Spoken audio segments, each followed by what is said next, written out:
नमस्कार दोस्तों, मैं दीपक गोठी। बात करेंगे यूपी की। यूपी पर एक फिल्मी गाने से शुरुआत कर रहा हूँ। कल की बात पुरानी, नए दौर में लिखेंगे हम मिलकर नई कहानी। ये गाना बिल्कुल सटीक साबित हो रहा है भारतीय जनता पार्टी पर, क्योंकि उन्होंने मिशन 2022 का काम शुरू कर दिया है। वहाँ राष्ट्रीय महासचिव भारतीय जनता पार्टी ने सबसे पहले कार्य शुरू किया है। जितने मंडल हैं उनसे बात हो रही है, जिले में बात हो रही है, और उसके बाद प्रदेश की बात होगी। तो प्रमाणित कर रहे हैं कि वो नए दौर में नई कहानी लिखेंगे। लेकिन अगर देखा जाए तो बंगाल के बाद टांगे तो बीजेपी की कांप रही है। और योगी जी का वहाँ जो वर्चस्व है, वहाँ थोड़ी सी कमी तो आ रही है। अब वो कमी किस बात की है? आखिर मेरा मानना ये है कि किसान कुछ तो करेंगे, और 3 राज्य यूपी, पंजाब और हरियाणा, ये तीनों जो राज्य हैं, यहाँ किसानों का वर्चस्व है। और 6 महीने से किसान मारा मारा फिर रहा है। किसान को बार बार लॉलीपॉप दिया जा रहा है। 11 बार लॉलीपॉप दिया गया, 11-12 मीटिंगें हुई, उनसे बात हुई, और हर बात ये कहा गया कि हम चर्चा कर रहे हैं, और चर्चा के बाद कानून तो वापस होंगे नहीं। और किसान का अड़ना कि कानून वापसी से कम में समझौता नहीं। अब फैसला क्या होगा? किसान 6 महीने से सड़क पर है। वो कड़कड़ाती सर्दी जिसमें मुर्दा भी अकड़ जाए, किसानों ने सड़कों पर बिताई। उस कड़कड़ाती सर्दी में बरसात आई, और वो वहीं रहे। आज गर्मी का सीजन है, किसान सड़क पर है, लेकिन उसकी टोन नहीं बदली। किसान आज भी यही कहता है, कानून वापसी से पहले घर वापसी नहीं। अब ऐसे माहौल में भारतीय जनता पार्टी का मिशन 2022 किस करवट बैठेगा? उम्मीद तो यह है कि मुख्यमंत्री ये कहते हैं कि हम जीत रहे हैं।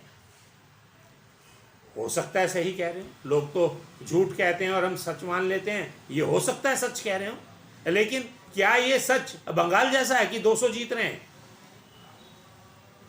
दावा 200 जीत रहे हैं, और दावा डंके की चोट पर, और बार बार ये कहना कि कहाँ गए, लेकिन कुछ नहीं बन रहा। यूपी में भी कहीं यही हाल बेहाल तो नहीं हो रहा। अब बात करते हैं हम अन्य राजनीतिक दलों की। अन्य राजनीतिक दलों में ऐसा माना जा रहा है कि सबसे मजबूत अखिलेश हैं।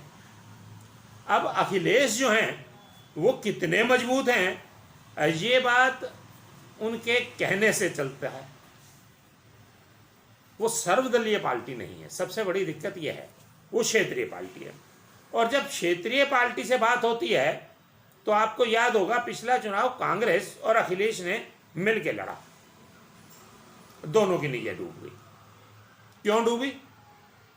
क्योंकि कांग्रेस ने वहां ये ऐलान कर दिया कि हम अकेले लड़ेंगे, अखिलेश ने ऐलान किया अकेले लड़ेंगे, और खिचड़ी पकती रही। यानी कि मामा भांजा का रिश्ता निभाने के लिए बात भी चल रही है और अकेले भी लड़ रहे हैं। कांग्रेस का स्लोगन आ गया, 27 साल यूपी बेहाल। और उसके बाद दोनों इकट्ठे हो गए। साइकिल पर राहुल जी सवार हो गए या हाथ पकड़कर अखिलेश चल दिए। जनता ने विश्वास नहीं किया। उसके बाद प्रियंका जी एक नई कांग्रेस पैदा कर सकती हैं। वो मेहनत कर सकती हैं। वो ये कह सकती हैं कि मेरे साथ चलो। आपको याद होगा इंदिरा जी ने जब कांग्रेस का पुनर्गठन किया, मैं पुनर्गठन कह रहा हूं, तब था नई कांग्रेस और पुरानी कांग्रेस। नई कांग्रेस को बाद में इंदिरा कांग्रेस का नाम दिया गया। यूपी में बिल्कुल उसी तर्ज पर काम करना होगा। ये कहना पड़ेगा प्रियंका को, ये कहना पड़ेगा कि ये मेरी कांग्रेस है, मेरे साथ चलो। मैं आपको ये दिखाऊंगी कि नया यूपी कैसा होगा। लेकिन नजर नहीं आ रहा कि ऐसा कुछ होगा। मेरा यहाँ ये कहना कि राजनीतिक तौर पर आपको डिसीजन लेना पड़ेगा। अब वहाँ मायावती हैं। अब मायावती की माया भी अति भयंकर है। वो कभी भी किसी से भी समझौता कर सकती हैं। वो भारतीय जनता पार्टी के साथ मिलके भी सरकार बना सकती हैं और जब उसका मौका आए तो वापस भी आ सकती हैं। यूपी का हाल बेहाल है, लेकिन अगर ये इसी तरह लड़े जैसे मैं बता रहा हूं तो हम भारतीय जनता पार्टी जीत रही है। ठीक है, संख्या कम होगी लेकिन वो जीत रही है। क्यों जीत रही है? क्योंकि कांग्रेस अपनी ढपली अलग बजाएगी। अखिलेश कह रहे हैं मैं अपनी अलग बजाऊंगा, माया अपनी अलग बजाएगी, अपना दल अपनी अलग बजाएगा। मेरा कहने का मतलब कि वो जो राजनीतिक दल छोटी छोटी दुकानें लेकर चल रहे हैं और एक राष्ट्रीय दल जो इन छोटी दुकानों के पीछे खड़ा हो गया जाके, जो बड़ा भाई बन के एक ऐसा रोल निभा सकता है। देखिए, जो बड़ा बनता है ना उसे त्यागना पड़ता है। आप अपने घर का हाल देख लें। जब पिता कोई सामान का बंटवारा करते हैं तो सबसे पहले सबसे छोटे बेटे को बुलाते हैं, बेटे तू ले ले जो लेना है, फिर उससे बड़े को, फिर उससे बड़े को, फिर अगर कुछ बच गया तो सबसे बड़े से कहते हैं तू तो सियाना है, तैने तो दुनिया देखी है, ये बच्चे हैं तेरे, छोटे भाई नहीं बच्चे हैं, इन्हें तू संभाल, और जो बचा है इससे तू सब्र कर। तो कांग्रेस को बिल्कुल ऐसे चलना पड़ेगा अगर वहाँ आना है तो। और अगर नहीं आना, अकड़ में रहना है धाक के वही इन बात। एक गाना और है मुझे याद आ रहा है, तीतर के दो आगे तीतर, तीतर के दो पीछे तीतर, आगे तीतर पीछे तीतर, बोलो कितने तीतर।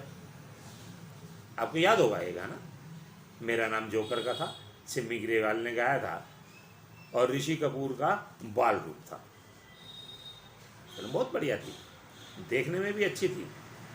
अगर आप उससे ही कोई शिक्षा ले ले कि तीतर के दो आगे तीतर, तीतर के दो पीछे तीतर, और कोई 5 कहता था और कोई 7 कहता था, 3 कहने वाला नहीं मिला था।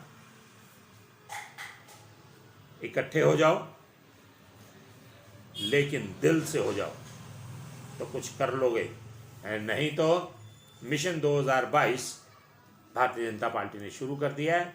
बाकी किसी के झोले में कोई सामान नहीं है। मदारी होता है ना, झोले में हाथ मारता है, उसके खरगोश के कान पकड़ता है और बाहर निकालता है, ये निकला, फिर मारता है, वो एक कबूतर आता है उड़ा देता है। बिल्कुल बीजेपी इसी तरह कर रही है।